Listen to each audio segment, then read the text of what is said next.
Israel पर ईरानी हमले की तारीख तय हो गई है। 12 से 13 अगस्त को हमला कर सकता है ईरान। ड्रोन मिसाइल के जरिए हमला किया जा सकता है।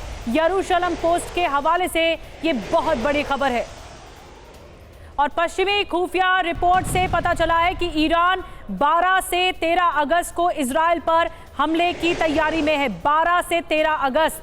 दरअसल ये तारीख इसलिए चुनी गई क्योंकि ये दिन यहूदी कैलेंडर में शोक का एक महत्वपूर्ण दिन है।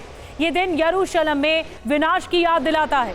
इस मौके पर लोगों की छुट्टी भी होती है। इससे पहले ईरान ने जब 13 अप्रैल को इजराइल पर हमला किया था तब भी छुट्टी का ही दिन था। यरूशलेम पोस्ट और स्काई न्यूज़ अरेबिया के मुताबिक इस बार भी ईरान वैसा ही कुछ करने वाला है और इजराइल को दहलाने की पूरी योजना मुकम्मल कर ली गई है।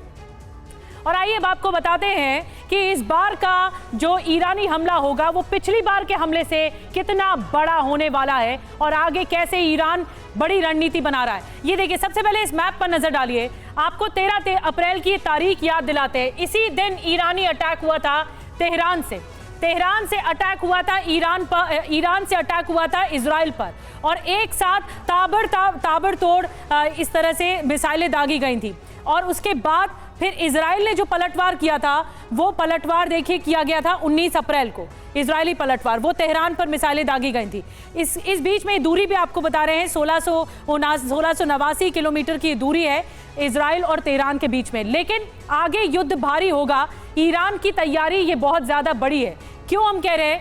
क्योंकि अब ठीक 4 महीने बाद, अप्रैल की हमने तारीख बताई, इस दिन हमला किया। अब 12 से 13 अगस्त को यह हमला हो सकता है, बड़ा हमला हो सकता है। इस बार का हमला 13 अप्रैल के हमले से भी बड़ा हो सकता है। ईरानी मिसाइलें यमन, लेबनान, सीरिया, इराक से भी दागी जा सकती हैं, ये जानकारी मिल रही। ईरान देश भर में बड़ी मात्रा में सैन्य उपकरण ले जा रहा है। ईरानी रक्षा मंत्रालय ने नागरिकों से सैन्य उपकरणों की तस्वीर न लेने को कहा है। ये बहुत ज्यादा सेंसिटिव मामला, इसलिए रूसी हथियारों के ईरान पहुंचने की भी खबरें हैं। देखिए, हर ओर से एक्टिवेशन नजर आ रहा है, इसलिए कहा जा रहा है ये तारीख तय हो चुकी है और रूसी हथियारों के ईरान पहुंचने की भी खबरों से और ज्यादा सनसनी मच गई है। और इस बीच बता दें, लेबनान और इजराइल की उड़ानें रद्द कर दी गई हैं। जॉर्डन मिस्र की घोषणा, इजराइल जाने वाले रॉकेट्स को मार गिराएंगे। इजरायली अधिकारियों को सैटेलाइट फोन दिए गए।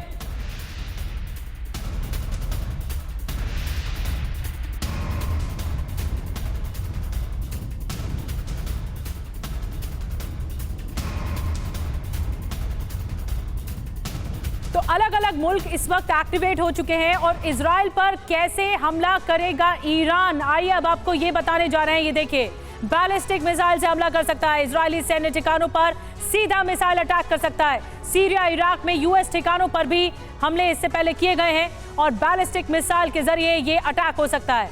अटैक ड्रोन से हमला किया जा सकता है। दर्जनों ड्रोन से इजरायली शहरों पर हमले किए जा सकते हैं एक साथ, वो भी गाजा की तरफ से। हमास के रॉकेट स्ट्राइक हो सकती है। ये ईरानी प्रॉक्सी है, हमास ईरानी प्रॉक्सी का काम करता है। ईरानी प्रॉक्सी के तौर पर लेबनान की तरफ से हिजबुल्लाह के हमले भी तेज हो सकते हैं। तो यानी चौतरफा घेरने की तैयारी होगी इजराइल को। ईरानी प्रॉक्सी के तहत लाल सागर से हूती की स्ट्राइक भी जारी हो सकती है और यही एक तरह से बहुत बड़ी चुनौती है इजराइल के लिए। Houthi, Hamas, Hezbollah, West Bank, Golan Heights की तरफ से भी हमले किए जा सकते हैं इजराइल पर। तो इजराइल ये दरअसल रणनीतिक तौर पर चौतरफा घेरने की तैयारी है। संजय भारद्वाज सर, ये एक तरह से चक्रव्यूह में फंसाने की तैयारी है इजराइल को कि हर तरफ से, एक तरफ ईरान का प्रॉक्सी एक्टिवेटेड है, प्रॉक्सी संगठन, तो दूसरी तरफ ईरान खुद भी इस बात को लेकर बहुत ज्यादा सीरियस है कि वो इजराइल पर अटैक करेगा।